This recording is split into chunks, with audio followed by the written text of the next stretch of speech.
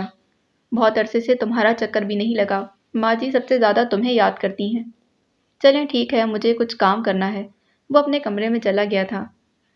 تم لوگ بھی اب بند کرو، کافی رات ہو گئی ہے۔ مہرالنساء نے انہیں کہتے ہوئے اٹھنے کا اشارہ کیا تھا۔ بس ممی، ڈرامہ ختم ہونے والا ہے۔ جوجو نے مومو کو دیکھا، وہ دماغ سے ٹی وی اسکرین پر نظریں جمائے بیٹھی تھی۔ مزہ آئے گا، ہے نا مومو؟ باسط اور ماریا ہم سے کہیں چھوٹے ہیں۔ مومو، یہ کوئی بات ہے؟ تم خواہ ایک چھوٹی سی بات پر مجھ سے ناراض ہو؟ کیا ممی نے پہلے کبھی تمہیں نہیں ڈانٹا؟ جوجو چڑھ گئی تھی۔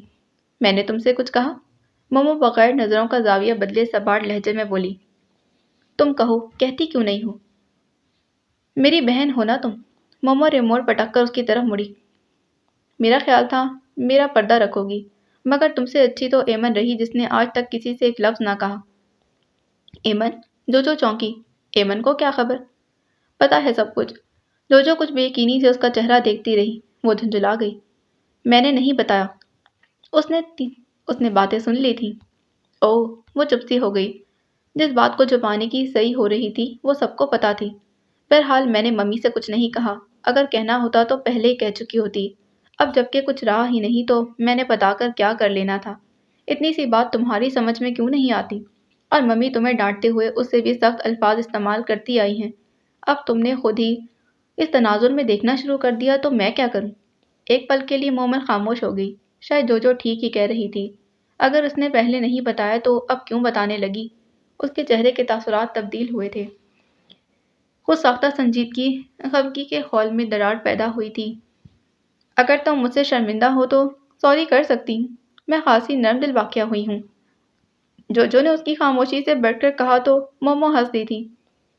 مجھے کوئی ضرورت نہیں، تمہاری بڑی بہن ہوں، یہ اور بات کہ تم مجھ سے تھوڑی سمجھدار واقع ہوئی ہو۔ چلو، تم نے یہ تو مانا۔ اب آؤ کپڑے سلیکٹ کریں، کبھی کبھار خاندان کی کسی تقریب میں شامل ہونے کا موقع ملتا ہے۔ ہاں آؤ۔ مومو ٹی وی آف کر کے کھڑی ہو گئی۔ ان کے درمیان پیدا ہونے والا تناؤ ختم ہو گیا تھا۔ صبح مجھے یاد سے موبائل دے دینا۔ کالج واپسی پر ایمن کی طرف ہو کبھی کبھی ایسا ہوتا ہے، انسان اپنے ماضی کی بھول بھلیوں میں اس طرح کھو جاتا ہے کہ اپنے حال کی خبر ہی نہیں لیتا، اپنی غلطیوں اور کوتاہیوں کو زندگی کا روگ بنا لیتا ہے۔ اندر ہی اندر جلنا کڑنا، خود کو الزام دینا، اپنے اندر کے حب سے گھبرا کر انسان یوں ہی چیخنا چلانا شروع کر دیتا ہے۔ دراصل راہ فرار ہے، وہ اپنے حال سے نظریں نہیں ملا پا رہی تھی، سو لاشعوری طور پر وہ سنہری فریم والی اینک کے عقب سے جھانکتے، اس کی فائل کی ورقردانی کرتے پیچیدہ نفسیاتی اصطلاحات سے ہٹ کر عام فہم انداز میں سمجھانے کی کوشش کر رہے تھے ایمن کا پردہ بھی رہے اور بات مقابل کی سمجھ میں بھی آ جائے۔ بابر نے ہلکی سی بے چینی کے ساتھ پہلو بدلا، جہاں تک کہ انہوں نے فائل بند کر دی اور اینک اتار کر اس پر رکھ دی تھی۔ وہ اپنے مخصوص متبسم انداز کے ساتھ بابر کو دیکھ رہے تھے۔ فرق تو بہت بڑا ہے، اس کا چیخنا چلانا، راتوں کو ڈرنا کم ہوتے ہوتے تقریباً ختم ہو چکا ہے۔ اسے احساس ہو گیا ہے کہ یوں چیخ چلا کر وہ صرف اپنا تماشا بنا رہی ہے، لوگوں کی نظر میں اس کی عزت کم ہو رہی ہے۔ سر، وہ سب تو ٹھیک ہے لیکن وہ ابھی بھی ایک نارمل زندگی تو نہیں جی رہی۔ بابر صاحب، آپ جلد بازی سے کام لے رہے ہیں۔ یہ نفسیاتی گرہیں الجھیں، یہ بیماری کوئی موسمی بخار تو نہیں کہ 2-4 گولیوں سے اتر جائے۔ وقت لگتا ہے، ٹوٹ کر بکھرنے اور بکھر کر پھر سے جڑنے کا عمل تھوڑا ٹائم لے گا۔ تبدیلی رونما ہوئی ہے، جیسے جیسے اس کے اندر مثبت سوچ پیدا ہوگی ویسے ویسے وہ ایک نارمل لائف کی طرف آ جائے گی۔ بس اس کے اندر سے اس منفی سوچ کو ختم کرنا ہے کہ اب سب کچھ ٹھیک نہیں ہو سکتا۔ اس سلسلے میں بس اس کے قریبی لوگوں کا کردار بہت اہم ہے۔ بابر نے سوالیہ نظروں سے ان کی طرف دیکھا۔ ایک وہی تھا جس نے اب تک ڈاکٹر شہروز سے رابطہ رکھا تھا۔ وقار الحسن کو اس پوری سچویشن کی خبر ہی نہ تھی۔ بابر نے انہیں دانستہ بے خبر رکھا، خواہ مخواہ وہاں بیٹھے پریشان ہوتے رہتے۔ طارق کو بھی منع کر رکھا تھا اور طارق تو یوں بھی اسے ایمن کا ڈھکوسلا سمجھے صرف بابر کے کہنے پر آیا تھا اور اس کے بعد کبھی خبر ہی نہ لی۔ ہاں، ڈاکٹر کی فیس اب تک باقاعدگی سے دیتا رہا تھا۔ اسے اپنے ساتھ اپنی خوشیوں میں شامل کریں، چھوٹی موٹی پکنک پارٹیز اسے مصروف رکھیں، احساس دلائیں کہ وہ آج بھی آپ لوگوں کے لیے اتنی ہی اہم ہے۔ مجھے افسوس کے ساتھ کہنا پڑ رہا ہے کہ اس کے شوہر نے آج تک مجھ سے کوئی رابطہ ہی نہیں کیا۔ آپ جانتے ہیں وہ یہاں نہیں ہوتے، بابر نے سادگی سے کہا۔ لیکن آپ تو یہی ہیں نا؟ ڈاکٹر شہروز نے ترنت کہا۔ اسے اپنے ساتھ شامل کریں، ایمن کو احساس دلائیں کہ زندگی اب بھی خوبصورت ہے۔ سر، مجھ سے جتنا ہو سکتا ہے میں کرتا ہوں، لیکن کسی کو سمجھا نہیں سکتا۔ مجھے افسوس کے ساتھ کہنا پڑ رہا ہے کہ ایمن کو اس طرح اپنے لیے راستہ تلاش کرنا ہوگا۔ بابر نے سنجیدگی سے اور افسوس کے ملے جلے تاثر کے ساتھ کہا۔ تب پھر اسے ان محبتوں کا احساس دلائیں جو اس کے پاس موجود ہیں۔ ڈاکٹر شہروز کے ساتھ اس کی ڈسکشن بہت دیر تک جاری رہی تھی۔ وہاں سے نکلا تو سیدھا ایمن کی طرف آیا۔ یہ آخری جنوری تک کی خنکی شام تھی۔ اس نے لان میں جا بجا بکھرے خشک درخت پتوں اور پھر ٹوٹی ٹہنیاں دیکھی۔ درختوں کے ہاتھ خالی تھے اور کیاریاں خشک بنجر، ان میں پھول صرف کچھ عرصے کے لیے ہی مہکے تھے۔ وہیں پر وہ موجود تھی۔ تنہائی اس لڑکی کو کبھی ٹھیک نہ ہونے دے گی۔ بابر نے زرد لباس میں ملبوس ایمن کو دیکھ کر سوچا۔ سنا تھا خزاں کا اپنا ایک حسن ہوتا ہے، لیکن یہاں تو… ایمن چونک کر پلٹی پھر قصدن مسکرائی۔ آپ کا بھائی بابر بھائی، جب تم گوتم بدھ کی طرح گیان دھیان میں مصروف تھیں، کہاں ہے تمہارا کام چور مالی؟ وہ تو کام چھوڑ گیا، ایمن نے آہستگی سے کہا۔ تبھی، خیر مالی تو نیا آ جائے گا، بلکہ میں کل ہی کسی سے کہتا ہوں، طارق بھائی اگر دیکھیں گے تو کیا سوچیں گے؟ خزاں کا مطلب اتنی ویرانی بھی نہیں ہوتا۔ تم بتاؤ، آنے والی بہار کے کون کون سے پھول اور پودے ہونے چاہیے؟ آنے والی بہار؟ ایمن نے سر اٹھا کر درختوں کی ٹنٹمن شاخوں کو غور سے دیکھا۔ کون جانے آنے والی بہار میری زندگی میں کیا لے کر آتی ہے؟ اللہ تعالیٰ سے بہت اچھی امید رکھو، آنے والی بہار تمہارے لیے بہت سی خوشیاں لے کر آئے گی۔ پتہ ہے بھائی، وہ بابر کا ہاتھ تھام کر لان چیئر تک لے آئی تھی۔ بابر کو اس کا انداز بہت اچھا لگا، مگر اس کی بات… مجھے بچپن ہی سے پھولوں کی نسبت خشک پتے زیادہ اچھے لگتے تھے۔ یہ کیا بات ہوئی؟ سویٹ پنیر کی ساری کیاری میں اپنے ہاتھوں سے اجاڑ کر گھر کے ویران حصے میں جا گھستی، جہاں مردہ تتلیوں کے پر ٹوٹی شاخیں، خشک پتے بکھرے ہوتے۔ مجھے اس جگہ میں بڑی کشش، بڑی خوبصورتی محسوس ہوتی۔ تتلیوں کے مردہ بے رنگ پر آج بھی میری کہانیوں والی کتابوں میں پڑے ہیں۔ شاید اسی لیے میرے حصے میں بہار کے رنگوں سے زیادہ خزاں کی ویرانی آئی ہے۔ اسی لیے کہتے ہیں خدا ہمارے گمان سے زیادہ نزدیک ہے۔ اچھا اور مثبت سوچا کرو۔ بابر نے سنجیدگی سے بہن کو دیکھا تھا۔ کیا سوچوں کہ طارق سب کچھ جان کر پھر سے مجھے اپنا لے گا؟ وہ انسان ہے، فرشتہ نہیں۔ کس سوچ میں ڈوب گئی؟ آج چائے نہ پلاؤ گی؟ بابر نے اسے کھویا کھویا دیکھ کر پوچھا تھا۔ آج بہت فرصت سے آئے ہیں۔ ہاں، آج سوچ کر آیا تھا کہ تمہارے ساتھ چائے پیوں گا، بما ڈھیروں لوازمات کے۔ ایمن کو احساس ہوا کہ وہ اسے وقت دینے اور بہلانے کی کوشش کر رہا ہے۔ اس نے بلیک جینس پر سب جرسی میں ملبوس بابر کو محبت سے دیکھا۔ اس نے ہمیشہ ایمن کا خیال رکھا تھا اور خود ایمن نے میں آئے ہال میں چل کر کچھ بناتے ہیں۔ ایمن نے اس کا دل رکھا۔ بابر نے خوشگوار حیرت سے اسے دیکھا۔ ڈاکٹر شہروز نے ٹھیک کہا، وہ زندگی کی طرف لوٹ رہی ہے۔ اس کے ساتھ پیزا بناتے، چھوٹی چھوٹی باتوں پر تکرار کرتے بہت سا وقت گزر گیا تھا۔ لو، اب ہنس رہی ہے۔ اس کڑی کا کوئی پتہ نہیں چلتا، سغرا حیرت سے سوچ رہی تھی۔ زندگی تو باقی ہے، اس میں لوگوں کو راضی کر لو ایمی، جنہیں خود سے خفا کیا تھا۔ ایمن نے دل میں عہد کیا۔ سنو ایمی، کافی پھینکتے ہوئے بابر نے کہا، ہمارے ساتھ چلنا۔ کہاں؟ بڑے ماموں کے بیٹے کی منگنی چھوٹے ماموں کی بیٹی سے ہو رہی ہے۔ سنڈے کو سب لوگ جا رہے ہیں، تم بھی ساتھ چلو نا، بڑا مزہ آئے گا۔ بابر کے ذہن میں اچانک ہی خیال آیا، میں وہاں کیا کروں گی؟ وہ ٹیبل پر پلیٹیں لگانے لگی۔ جو ہم کریں گے؟ بابر ہنس دیا تھا۔ اور آپ کیا کریں گے؟ جو سب کریں گے۔ بابر نے برجستہ کہا تو دونوں ہنس دیے۔ بس اپنے لیے لڑکی پسند کر لیں۔ توبہ کرو، یہ ڈپارٹمنٹ تو امی کا ہے۔ اس نے فوراً کانوں کو ہاتھ لگائے۔ اتنے ہی فرما بردار ہیں؟ ایمن نے چھیڑا۔ اس سے بھی زیادہ۔ اور تمہیں کیا لگتا ہے میری پسند کی ہوئی لڑکی کو امی بہو تسلیم کر لیں گی؟ وہ کس قدر حقیقت شناس تھا، ایمن نہ جانے کی سوچ میں ڈوبی۔ اب پیزا نکال لو، کوئلہ کرنا ہے۔ ہاں، بس نکالنے والی تھی۔ یہ اچانک یاد آنے پر بابر نے جیب میں ہاتھ ڈال کر موبائل نکالا تھا۔ تمہارا موبائل غالباً تم وہیں بھول آئی تھی، صبح جوجو نے دیا۔ ارادہ اس کا بھی تھا، پھر کہنے لگی، میں دیر سے فارغ ہوں گی۔ بابر نے اس کے ہاتھ میں پیزا دیکھ کر موبائل ٹیبل پر رکھ دیا، جبکہ وہ تعجب میں سوچ پڑی تھی، مومو نے موبائل کیسے دے دیا؟ وہ سلسلہ ختم ہو گیا، وہ پکڑی گئی۔ مومو ٹھیک ہے؟ ایمن نے بے اختیار پوچھا۔ ہاں، فرسٹ کلاس۔ وہ اب پوری طرح کافی کی طرف متوجہ تھا۔ ایمن کچھ الجھ گئی تھی۔ بہت سے سوال ذہن میں چل رہے تھے۔ کیا مومو اپنی خواہش سے دستبردار ہو گئی، یا اس نے راستہ بدل لیا؟ یہ محبت کیا ہے؟ اس کا کوئی روپ سچا بھی ہے یا سب دھوکا؟ اس کی نظر بابر پر اٹکی، جو کافی مگ میں نکال رہا تھا۔ کافی کی سوندھی گرم خوشبو کچن کی فضا میں چکرانے لگی۔ یہ جو کچھ کر رہا ہے محبت ہے یا میرے باپ کی نوازشوں کا بدلہ؟ جو کچھ وقار الحسن نے اس کے لیے کیا وہ محبت تھی یا مستقبل کی انویسٹمنٹ؟ سوال ہو تو کس سے، جواب آئے تو کہاں سے؟ ہر شخص اپنے کندھوں پر اپنے ہی تجربہ کا بوجھ لادے پھر رہا ہے، تو پھر حقیقت کہاں ہے، کیا ہے؟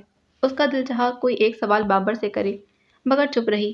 تہیا کر رکھا تھا اب کسی کو دکھ نہیں پہنچانا۔ پیزا ٹرائی کریں، وہ ندیدوں کی طرح کہہ رہا تھا۔ اس نے ساری الجھی سوچوں کو لپیٹ کر ایک طرف رکھ دیا۔ پھر ہم ڈیڈی سے بات کریں گے، ہم نے بہت عرصہ سے ان سے بات نہیں کی۔ ہاں، زندگی بہت آسان تھی، اس میں کوئی الجھاؤ، کوئی ٹیڑھ نہیں۔ بابر نے اطمینان سے پیزا کھایا، ایمن کو دیکھا۔ وہ خوش تھا کہ اس نے ایمن کو بہلا لیا تھا۔ ایمن خوش تھی کہ اس نے بابر کو بہلا لیا تھا۔ حقیقتاً دونوں ایک دوسرے کو بہلا رہے تھے۔ وقار الحسن ان کی آواز سن کر خوش ہو گئے۔ یار، اب تھک گیا ہوں، واپس آنا چاہتا ہوں۔ تیاری کریں ڈیڈی، صرف 1 سال کی بات ہے، آپ کا بیٹا تگڑی جاب پر ہوگا، آپ کے پھل کھانے کا وقت آ گیا ہے۔ وہ سرشار ہو گئے، ساری تھکن اڑن چھو ہو گئی۔ بابر سے بات کر کے من میں ہی وہی سکون اترتا جو جوان اور باادب بیٹے کے باپ کے دل میں اترتا ہوگا۔ ایمن سے بات کر کے کچھ اور پرسکون ہو گئے۔ ایمن نے کتنے عرصے کے بعد ان سے یوں اچھی طرح بات کی تھی۔ وہ اس سے طارق کے متعلق کچھ پوچھنا چاہتے تھے، مگر ایمن کو حشاش بشاش انداز میں بات کرتے دیکھ کر کچھ نہیں پوچھا، بس اتنا کہا، فون تو کرتا ہے، پیسے ویسے بھجواتا ہے؟ جی، کسی چیز کی ضرورت ہو تو کہنا، وہ آج کل مصروف بھی تو ہو گیا ہے۔ ایمن کو بھی احساس ہوا وہ اسے طارق کے متعلق کچھ پوچھنا چاہتے ہیں، مگر کھل کر بات کرنے سے کترا رہے ہیں۔ اس نے جلد ہی خدا حافظ کہہ کر فون بند کر دیا تھا۔ تو پھر تم چلو گی؟ وقت رخصت بابر نے پوچھا۔ کہاں؟ اس نے کچھ غائب دماغی سے بابر کو دیکھا۔ منگنی پر؟ نہیں، میرا موڈ نہیں، آپ مالی کو بھجوا دیجیے گا، اگلے ماہ طارق آئیں گے تو پھر گھر ٹھیک ٹھاک کرواؤں۔ یوں ہی خیال آیا، طارق کے آنے سے قبل کچھ توجہ گھر پر دوں۔ زندگی نے جو بھی نیا رنگ دکھانا ہے وہ تو دکھانا ہی ہے۔ سب گھر کے ہی افراد تھے مگر شور ہنگامہ ایسا تھا کہ گویا شادی ہو۔ ہنا اور آمنہ کی بیٹیوں نے ڈھولک بجا بجا کر رونق لگا دی تھی۔ مہمان صرف مہر النساء کی فیملی تھی۔ سب جوش و خروش سے ملے۔ بھابھیوں نے بھی مہر النساء سے اتنے ہی اتفاق سے ملاقات کی تھی۔ بھابھیاں بھی آگے پیچھے پھر رہی تھیں۔ منہ دیکھے کی محبت، ورنہ ایک فون کرنے کی تو توفیق نہیں ہوتی۔ فرق صرف اتنا آیا کہ زبان تک نہ آتی تھی، باتیں صرف سوچ کر ہی رہ جاتی۔ ایک ہلکی سی مسکراہٹ نے پردہ رکھا۔ کچھ وقت تو لوگوں کے ساتھ بنا کر ہی رکھنے میں ہی عافیت تھی۔ اماں جی بابر، مومو اور جوجو کو ساتھ لگا لگا کر حیران ہوتی۔ کتنے بڑے ہو گئے، بابر نے کیسا قد نکالا، لڑکیاں کتنی بڑی اور خوبصورت ہو گئی ہیں، پہچانی ہی نہیں جا رہی۔ مہر النساء بھتیجا بھتیجی کے لیے بڑے خوبصورت کپڑے اور تحائف لے کر آئی تھیں۔ کہنے کی بات تھی آپا، اتنا خرچہ کرنے کی کیا ضرورت تھی؟ بھائیوں نے محبت سے سرزش کی۔ میری خوشی تھی بھیا، آپ نے بھی تو اچھا خاصا فنکشن کر ڈالا، حالانکہ گھر کی بات تھی۔ بس اماں جی کی خواہش تھی، ورنہ بچے تو ابھی پڑھ رہے تھے۔ آمنہ ان کے لیے چائے لائی تھی۔ سب رات کے کھانے کے بعد اکٹھے ہوئے تھے، جبکہ لڑکے لڑکیوں نے الگ محفل سجا رکھی تھی۔ آمنہ کے 2 لڑکے اور 2 ہی لڑکیاں تھیں، جبکہ ہنا کی 3 بیٹیاں اور سب سے چھوٹا بیٹا تھا۔ اللہ کا شکر ہے اولاد نیک ہے، بہوئیں بھی سعادت مند۔ میری بات رکھ لی۔ ذرا دیر کو ماں بیٹی تنہا ہوئی تو ماں جی نے مصلح بچھاتے ہوئے کہا، آپ نے بھی تو ساری عمر بہوؤں کی ہی مانی۔ مہر النساء نے بظاہر سادگی سے کہا۔ ماں جی نے ایک نظر بیٹی کو دیکھا اور مسکرا دیں۔ یہ گلہ ہمیشہ سے اس کے ساتھ تھا۔ ماننے کے بعد بھی منوانے کا مرحلہ آتا ہے، زبردستی خدمت نہیں کروائی جاتی۔ وہ دور اور تھا جب بہوؤں پر زور زبردستی کی جاتی تھی۔ عزت کرو تو ہی عزت ملتی ہے۔ میں ان سے پیار کرتی ہوں تو انہوں نے بھی خدمت میں کوئی کسر نہ چھوڑی۔ روایتی ساس بنتی تو یہ شیرازہ کب کا بکھر چکا ہوتا۔ پھر مہر النساء کے چہرے پر سنجیدگی دیکھ کر بات بدل دی۔ تم نے آمنہ اور ہنا کی بچیاں دیکھی؟ ماں جی، عمروں کا فرق بھی تو دیکھیں، وہ بابر سے کافی چھوٹی ہیں۔ چھوڑو عمروں کے فرق کو، اس سے کیا ہوتا ہے۔ ہمارے زمانے میں یہ ماں جی کی معصومانہ خواہش تھی کہ دنیا کے نیا رشتہ بہن بھائیوں کے رشتے میں مضبوطی لائے گا، ورنہ جوڑ تو کوئی نہ تھا۔ یہ آپ کا زمانہ نہیں اماں جی، مہر النساء نے کہا تو انہوں نے خاموشی سے نماز کی نیت باندھ لی اور وہ باہر نکل آئیں۔ بڑے کمرے میں شور تھا۔ جوجو اور مومو بھی سب سے گھل مل گئی تھیں، جبکہ بابر اپنی طبیعت کی سنجیدگی کی وجہ سے ماموں سے زیادہ قریب تھا اور وہ پانی پینے کے ارادے سے کچن میں چلی آئیں، مگر دروازے میں ہی رک گئی تھیں۔ دیورانی جیٹھانی کچن میں فرصت سے چائے کے کپ لیے بیٹھی تھیں۔ بکھرا کچن سمیٹا جا چکا تھا۔ پتہ نہیں ان میں اتنا بہناپا کیسے ہے۔ وہ ذرا اوٹ میں ہوئی کہ موضوع گفتگو مہر النساء تھی۔ آپا بدل گئی ہیں، آمنہ نے کہا۔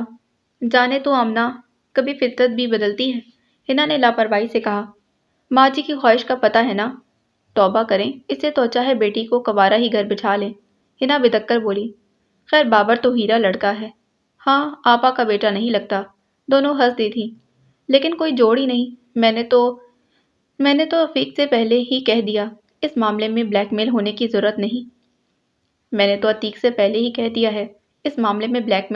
ضرورت نہیں۔ مہر النساء نے اپنے اشتعال پر بمشکل قابو پایا۔ آپ بھی تو اپنے بھانجے کے لیے لڑکی ڈھونڈ رہی ہیں، مومو کے بارے میں سوچ لیں، ہنا نے کہا تو آمنہ سوچ میں ڈوبی۔ مہر النساء ہمتاً گوش تھی۔ مومو کے رشتے کے لیے وہ واقعی پریشان تھی۔ جو بھی رشتہ آتا تھا، چھوٹی بیٹی کے ڈاکٹر بننے کا سن کر ادھر ہی مڑ جاتا، اگرچہ انہوں نے یہ صورتحال بیٹیوں سے چھپا رکھی تھی۔ آمنہ نے نفی میں گردن ہلا دی۔ کہتے ہیں لڑکی لینے سے پہلے اس کی ماں کو دیکھو، اور مومو عادتاً اپنی ماں پر پڑی ہے۔ مہر النساء کا اشتعال جھاگ کی طرح بیٹھ گیا۔ وہاں ایک عجیب ہی کیفیت ابھری۔ وہ جب تک یہاں رہی بھابھیوں کو اپنی زبان کی وجہ سے زچ کیے رکھا تھا۔ یہ اندازہ تو آج ہوا کہ ان کی زبان درازی، بدمزاجی اور حاکمانہ فطرت اپنی ہی اولاد کے راستے میں کانٹے بو رہی ہے۔ پھپھو، نازیہ کی آواز پر وہ چونکی۔ ایسے کیوں کھڑی ہیں؟ میں پانی لینے آئی تھی۔ آپ اندر چلیں، میں لاتی ہوں، اس نے مؤدبانہ انداز میں کہا تو سر ہلاتی مڑ گئی۔ ان کی آواز پر ہنا اور آمنہ نے ایک دوسرے کو دیکھا اور نظروں ہی نظروں میں سوال کیا، اس نے کچھ سن تو نہیں لیا؟ ہنا نے لاپرواہی سے کندھے اچکا دیے۔ اگلے دن تقریب میں فوراً انہوں نے واپسی کا قصد کر لیا تھا، تو کچھ احساس ضیاع بھی ان کے ساتھ تھا۔ باقی اگلی قسط میں جانے سے پہلے چینل کو سبسکرائب کیجیے، ویڈیو کو لائک کیجیے اور بیل آئیکن کو پریس کرنا ہرگز نہ بھولیں کہ نئے آنے والے ناول کی اپڈیٹ آپ کو ملتی رہے۔ ملتے ہیں اگلی قسط میں۔ اللہ حافظ۔